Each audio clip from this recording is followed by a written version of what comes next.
आत्मविश्वास वह चीज़ नहीं है जो हम जन्म से साथ लेकर आते हैं, ये वह चीज़ है जिसे हम बनाते हैं।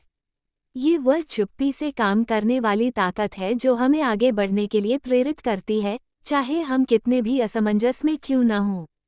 ये वह अंतर है जो हमें आगे बढ़ने और पीछे हटने के बीच, जोखिम उठाने और अपने आराम क्षेत्र में रहने के बीच होता है। कॉन्फिडेंस किताब में मार्टिन मीडोज हमें ये बताते हैं कि आत्मविश्वास घमंड या निडर होने का दिखावा करने के बारे में नहीं है। यह अपने आप पर विश्वास करना, डर के बावजूद काम करना और एक मानसिकता विकसित करना है जो आत्मसंकोच के बजाय विकास का समर्थन करती है। आत्मविश्वास क्रिया से आता है, इंतजार से नहीं। कई लोग मानते हैं कि उन्हें आत्मविश्वासी होने से पहले क्रिया करनी चाहिए। लेकिन आत्मविश्वास कोई जादुई रूप से उत्पन्न होने वाली चीज़ नहीं है, ये क्रिया के माध्यम से निर्मित होता है। जितना अधिक हम अपने आराम क्षेत्र से बाहर निकलते हैं, उतना ही सक्षम होते जाते हैं। कार्रवाई करना, भले ही हम तैयार महसूस न करें, आत्मविश्वास को विकसित करने का तरीका है। आपके विचार आपके आत्मविश्वास को आकार देते हैं। आत्मसंकोच अक्सर उन कहानियों से आता है जो हम खुद से कहते हैं। अगर हम लगातार सोचते हैं, मैं अच्छे नहीं हूँ या मैं शायद विफल हो जाऊंगा, तो हमारा आत्मविश्वास इससे पहले ही कमजोर हो जाता है।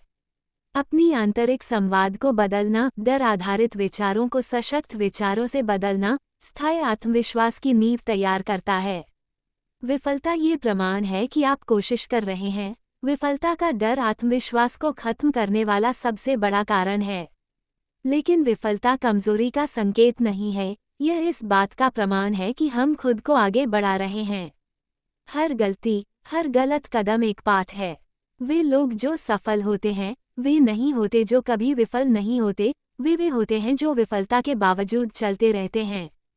तैयारी आत्मसंकोच को कम करती है। आत्मविश्वास का मतलब है बिना सोचे समझे कुछ करना नहीं। इसका मतलब है तैयारी करना, सीखना और अभ्यास करना ताकि जब मौका आए, हम तैयार महसूस करें। चाहे वह भाषण हो, साक्षात्कार हो या कोई नया चुनौती हो, जितना अधिक हम तैयारी करते हैं, उतनी ही कम संकोच का स्थान होता है। शरीर की भाषा आपके महसूस करने को प्रभावित करती है।